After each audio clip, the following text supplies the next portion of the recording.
UK's first LGBT plus retirement community is set to open in London later this year. That's after securing support from the City of London. It includes 1- and 2-bedroom apartments and with on-site restaurant in a building overlooking the Thames. Joining me now is Anna Kear, the Chief Executive of the company behind the community, Tonic. Good morning to you. Tell us, first of all, where the idea came from. I guess this has been born out of a need. What was that need? Okay, so Tonic was actually set up in 2014 by our founder community members. And it was actually partly through their direct personal experience that they recognised there was no provision of this type anywhere in the UK, and also the experience that people have had in terms of trying to get care and support when they need it, and it not really being appropriate for the needs of our community. So it's been a long time coming. There is actually some history that shows that there was some work towards this right back in 1994, and unfortunately that wasn't successful in happening. So we're really pleased now that we've made this dream come true.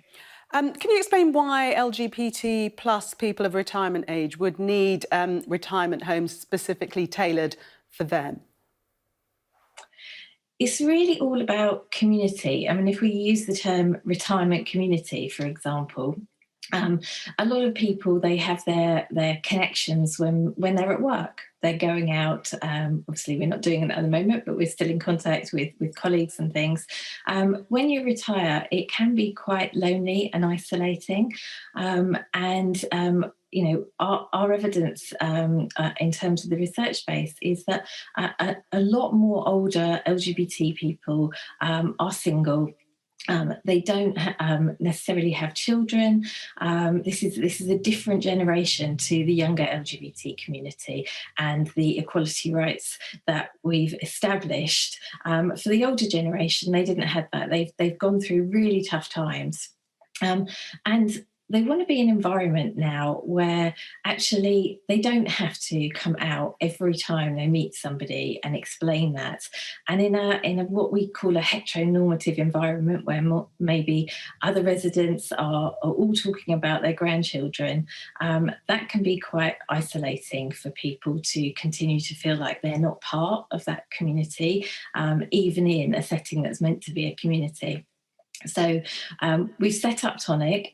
We don't expect it's right for everybody, but we've set up Tonic for those people who actually are telling us that it's really important to them that they can have their own home, they'll have their own front door, their individual apartments, but also when you step out their front door, there's some really nice, safe community spaces where you can just chat, have a cup of coffee with people and talk about your life and history in a safe way and not feel like you have to come out to do that.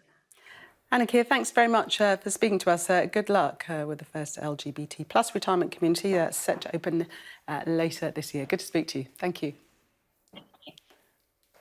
Still to come on